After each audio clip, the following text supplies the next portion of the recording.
많은 분들께서 오늘 저에게 오늘도 앞에 나가서 춤추십니까? 혹은 오늘도 앞에 나가셔야죠 라는 말씀을 많이 해주셔가지고요.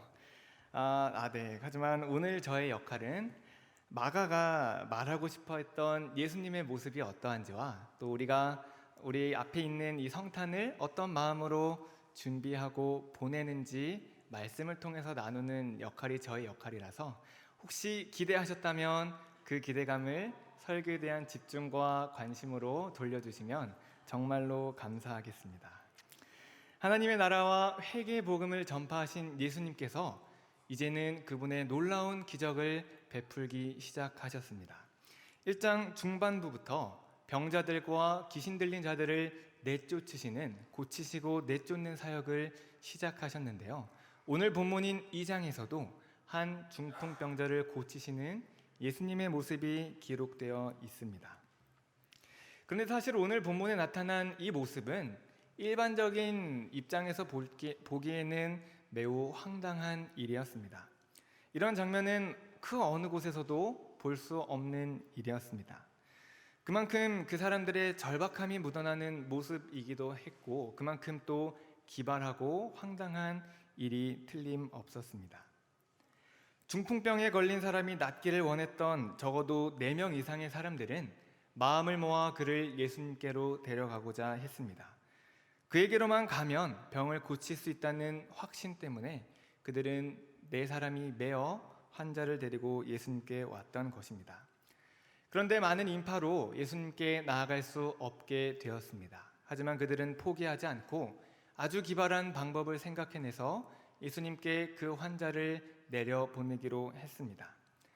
사람을 살리는 것이 중요하다고 생각했고, 그래서 지붕으로 올라가 지붕을 뜯어 그 환자를 내리는 그러한 황당한 일을 결국 저지르고야 말았던 것입니다. 예수님께서는 이런 황당하고 어이없는 이 모습을 보시면서 그 모습을 곧장 믿음이다 라고 이야기하셨습니다. 조금 특이한 점이 있다면 병에 걸린 당사자를 보신 것이 아니라 당사자의 주변 사람들의 믿음을 보신 것인데요. 이들이 이토록 기상천외한 일을 벌이면서까지도 중풍병자를 지붕을 통해 들여보낸 것은 예수님께 가기만 하면 된다라는 믿음을 가지고 있었기 때문이었습니다. 물론 이 사람들이 예수님의 진정한 정체를 알았다고 생각되지는 않지만 적어도 그들은 예수님을 통해 나타나는 하나님의 능력과 기적들을 믿었던 것은 분명했습니다. 그래서 예수님은 이러한 마음의 상태와 행동을 가리켜 믿음이라고 말씀해 주신 것입니다.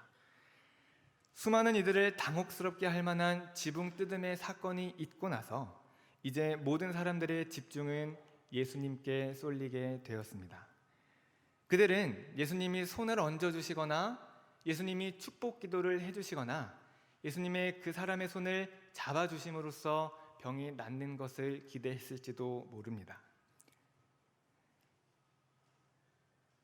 몇 초간의 침묵이 흐르고, 그런데 더욱 그들을 당혹스럽게 할 만한 일이 일어나고 말았습니다. 예수께서 그들의 믿음을 보시고 중풍병자에게 이르시되 작은 자야 내 죄 사함을 받았느니라. 그동안 예수님은 단 한 번도 이러한 말씀을 하신 적이 없었습니다. 병든 자가 오면 그저 병을 고쳐주시고 귀신 들린 자가 오면 그저 귀신을 내쫓아 주셨는데 유독 오늘 이 상황에서 예수님은 내 죄 사함을 받았다라는 말씀을 하고 계신 것입니다. 물론 당시 구약의 배경과 유대교의 배경에서 질병은 곧 하나님의 진노와 연관이 있었기 때문에 사람들은 병을 고치는 예수님을 보면서 하나님께서 예수님을 통해 하시는 것일지도 몰라라는 기대감을 은연중에 갖고 있었을지도 모릅니다. 그렇지만 이건 너무 대놓고 말씀하신 것입니다. 그래서 서기관들은 이 예수님의 모습을 보고 신성모독이다 라고 이야기했던 것이죠. 그러자 예수님께서는 말씀하십니다.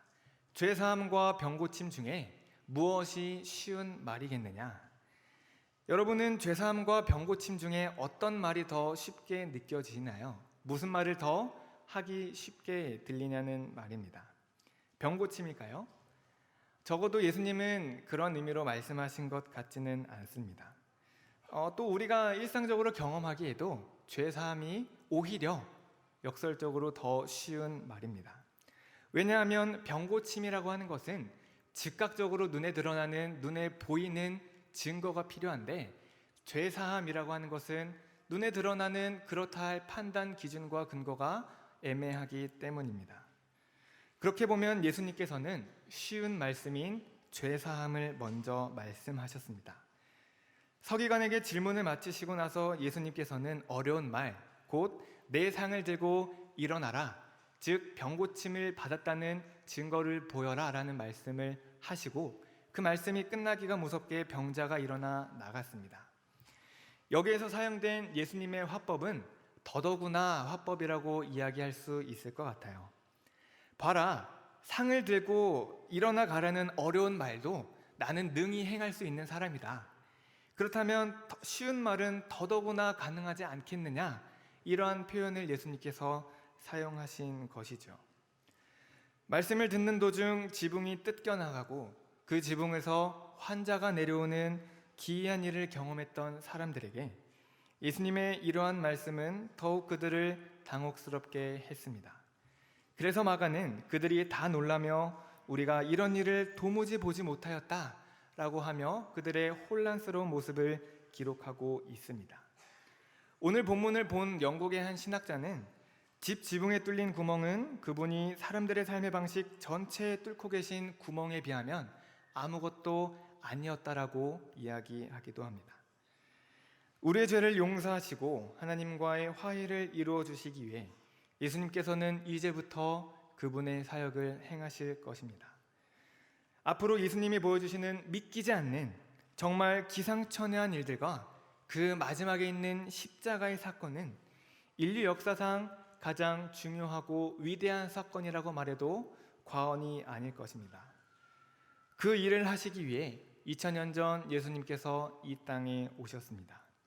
창조주이신 하나님께서 피조물의 몸을 취하여서 이 땅에 오신 일입니다. 성탄, 어쩌면 이 성탄만큼 모든 사람을 당혹스럽게 할 만한 일은 없다고 저는 생각합니다. 신이 인간이 되는 일은 도무지 상상할 수조차 없기 때문입니다.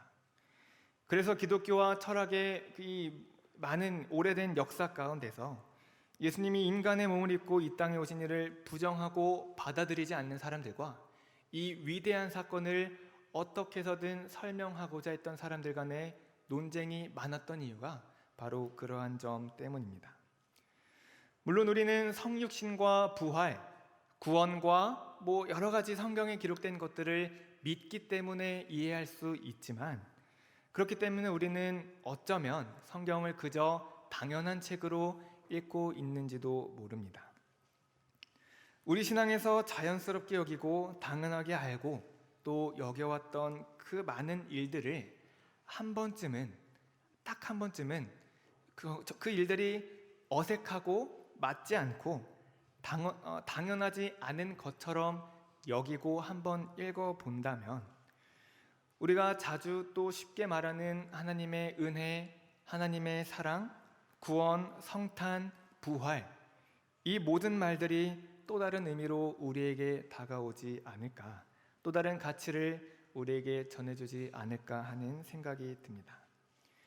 2019년 우리가 맞이하는 성탄은 당연한 성탄, 당연한 예수님의 십자가의 죽으심이 아니라 신이신 하나님께서, 신이신 예수님께서 어떻게 그 일을 하실 수 있었는가 라고 고민하고 묵상함으로써 맞이하는 시간이 되면 좋겠습니다.